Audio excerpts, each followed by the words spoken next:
দাউ দাউ করে জ্বলছে আগুন। হঠাৎ তীব্র বিস্ফোরণের শব্দে কেঁপে ওঠে চারপাশ। লেলিহান শিখা ছড়িয়ে পড়ে আশপাশে। শুক্রবার সন্ধ্যা ৭টার দিকে রাজধানীর খিলগাঁওয়ের তালতলা এলাকায় ভয়াবহ এই আগুন লাগে। এখানে বেশ কিছু গাড়ির ওয়ার্কশপ ও করাতকল রয়েছে। ওয়ার্কশপের কর্মীরা জানান, কিছু গাড়ি সরাতে পারলেও অনেকগুলোই পুড়ে গেছে। আমার বোনের গ্যারেজ ছিল, ওই যে আকিব মোটরস, সব শেষ হয়ে গেছে পুরো। 15-20 বার গাড়ি বাড়িয়েছি, বাকি সব আগুন লেগেছে।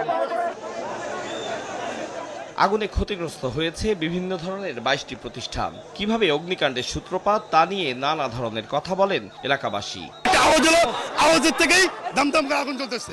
এই কাছেতে শর্ট সার্কিট হইয়া গ্যারেজে আগুন লাগে, গ্যারেজ থেকে আগুন লেগে এখানে মেল ছিল, মেল গিলা রাখছে।